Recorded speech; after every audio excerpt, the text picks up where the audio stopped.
നിയമസഭാ തെരഞ്ഞെടുപ്പിൽ രാജീവ് ചന്ദ്രശേഖറിന്റെ നേതൃത്വത്തിൽ തരംഗമായി മാറിയ ബി.ജെ.പി. പ്രതീക്ഷ വെക്കുന്നത് 10 സീറ്റിൽ വിജയിച്ചു കയറുമെന്നാണ്. ഒ രാജഗോപാലിലൂടെ നേമത്ത് താമര വിരിച്ച് നിയമസഭയിൽ അക്കൗണ്ട് തുറന്ന ബി.ജെ.പി. ഇത്തവണ ഇരട്ടക്കയം കടക്കുമെന്ന് വിലയിരുത്താൻ കാരണങ്ങൾ ഒരുപാടുണ്ട്. കേരളത്തിലാകെ ബി.ജെ.പിക്ക് ശക്തമായ സ്വാധീനം ഉറപ്പിക്കാനായിട്ടുണ്ട്. മുൻപ് വോട്ട് വിഹിതം കൂട്ടാനായിരുന്നു മത്സരിക്കുന്നതെങ്കിൽ ഇപ്പോൾ ജയിക്കാനുള്ള മത്സരമാണ്. വിജയസാധ്യത കൂടിയ എ ക്ലാസ്, കുറഞ്ഞ ബി ക്ലാസ് എന്നിങ്ങനെ തരംതിരിവുകൾ ഒഴിവാക്കി എല്ലാ മണ്ഡലങ്ങളിലും അരയും തലയും മുറുക്കി ബി.ജെ.പി. രംഗത്തിറങ്ങിയിട്ടുണ്ട്. തിരുവനന്തപുരത്താണ് ബി.ജെ.പിക്ക് ഏറ്റവും കൂടുതൽ പ്രതീക്ഷയുള്ളത്. നേമത്തും കഴക്കൂട്ടത്തും കാട്ടാക്കടയിലും ജയം ഉറപ്പെന്നാണ് വിലയിരുത്തൽ. ഇവയ്ക്ക് പുറമെ കൊല്ലത്ത് ചാത്തന്നൂർ, എറണാകുളത്ത് 2020 മത്സരിച്ച കുന്നത്തുനാട്, തൃശൂർ മണലൂർ, നാട്ടിക, പാലക്കാട്ടെ മലമ്പുഴ, പാലക്കാട് മഞ്ചേശ്വരം എന്നിവിടങ്ങളിലും ജയിക്കുമെന്നാണ് ബി.ജെ.പിയുടെ വിലയിരുത്തൽ. കഴിഞ്ഞ തവണ 2ാം സ്ഥാനത്തെത്തിയ 9 മണ്ഡലങ്ങൾ, തദ്ദേശ തെരഞ്ഞെടുപ്പ്, ലോക്സഭാ തെരഞ്ഞെടുപ്പ് എന്നിവയിൽ 1ാമതോ 2ാമതോ എത്താനായ മണ്ഡലങ്ങൾ എന്നിവയാണ് ഇവയെല്ലാം. പാർട്ടിക്ക് സ്ഥിരമായ വളർച്ചയുള്ള 12 മണ്ഡലങ്ങളിലും പാർട്ടി 35,000-ലേറെ വോട്ടുകൾ നേടിയ 36 മണ്ഡലങ്ങളിലും വൻ മുന്നേറ്റമുണ്ടാക്കുമെന്നാണ് വിലയിരുത്തൽ. നേമത്തും കഴക്കൂട്ടത്തും ഭരണവിരുദ്ധ വികാരം വോട്ടായി മാറുമെന്നും ജനങ്ങൾ ബി.ജെ.പിക്കൊപ്പം നിൽക്കുമെന്നുമാണ് വിലയിരുത്തൽ. ന്യൂനപക്ഷ വോട്ടർമാരുടെ ബി.ജെ.പി. വിരുദ്ധ വോട്ടുകളുടെ ഏകീകരണവും CPM കോൺഗ്രസ് ഒത്തുകളി മൂലമുണ്ടാകാനിടയുള്ള ബി.ജെ.പി. വിരുദ്ധ വോട്ട് കൂട്ടായ്മയും ഇതിലൂടെ മറികടക്കാനായെന്നാണ് പാർട്ടി കരുതുന്നത്.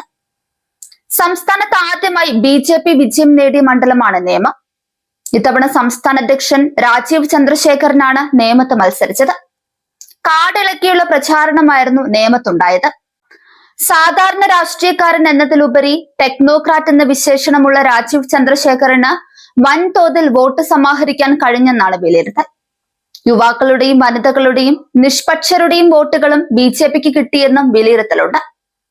കഴക്കൂട്ടത്തെ CPM-ലെ പടലപ്പിണക്കം ബി.ജെ.പിക്ക് തുണയായെന്നാണ് അവരുടെ വിലയിരുത്തൽ. കടകംപള്ളി സുരേന്ദ്രനെതിരായ വികാരം വി മുരളീധരനെ തുണച്ചെന്നും പാർട്ടി വിലയിരുത്തുന്നുണ്ട്. തൃശൂർ, തിരുവല്ല, തിരുവനന്തപുരം മണ്ഡലങ്ങളിൽ അട്ടിമറി വിജയത്തിനുള്ള സാധ്യതയുണ്ടെന്നും പാർട്ടി കണക്ക് കൂട്ടുന്നു. ഇക്കാര്യം ഉറപ്പിക്കാൻ ബൂത്ത് തല കണക്കുകൾ നേരിട്ട് വിലയിരുത്തുന്നുണ്ട്. മഞ്ചേശ്വരത്ത് SIR-ലൂടെ വോട്ടെണ്ണം കുറഞ്ഞിട്ടുണ്ട്. അവിടെ പോളിംഗ് 81% കൂടുതലുമാണ്. വർഷങ്ങളായി നിസ്സാര വോട്ടിന് പാർട്ടിക്ക് കൈവിട്ടു പോകുന്ന മഞ്ചേശ്വരത്ത് ഇത്തവണ ബി.ജെ.പി. വൻതോതിൽ വോട്ട് ചേർത്തെന്ന് എതിരാളികൾ ആരോപണം ഉന്നയിക്കുന്നുണ്ട്. എന്നാൽ UDF സ്ഥാനാർത്ഥിക്കായി ഇടത് വോട്ടുകൾ മറിയുമെന്നാണ് ബി.ജെ.പിക്കുള്ള ആശങ്ക. മുൻ തെരഞ്ഞെടുപ്പുകളിൽ മഞ്ചേശ്വരത്ത് വോട്ട് ചെയ്യാൻ പ്രവാസികൾ വൻതോതിൽ പറന്നെത്തുമായിരുന്നു. എന്നാൽ ഇത്തവണ ഇറാൻ യുദ്ധം മൂലം പ്രവാസി വോട്ടർമാർക്ക് എത്താനായില്ലെന്നതും തുണയ്ക്കുമെന്ന് ബി.ജെ.പി. വിലയിരുത്തുന്നുണ്ട്. മുൻ സംസ്ഥാന പ്രസിഡന്റ് K. സുരേന്ദ്രനാണ് മഞ്ചേശ്വരത്ത് മത്സരിച്ചത്. നേമത്തെ വിജയം ബി.ജെ.പി. ഉറപ്പിച്ച മട്ടാണ്. 80.62% ഇവിടുത്തെ പോളിംഗ് ശതമാനം.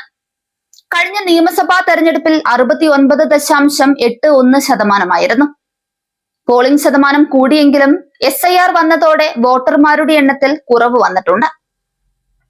2021-ൽ CPM-ലെ വി ശിവൻകുട്ടി 39,049 വോട്ടിനാണ് ബി.ജെ.പിയിലെ കുമ്മനം രാജശേഖരനെ തോൽപ്പിച്ചത്.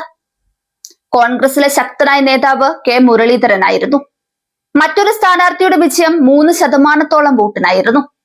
10.81% വോട്ടിന്റെ വർധനയാണ് ഇത്തവണയുണ്ടായത്.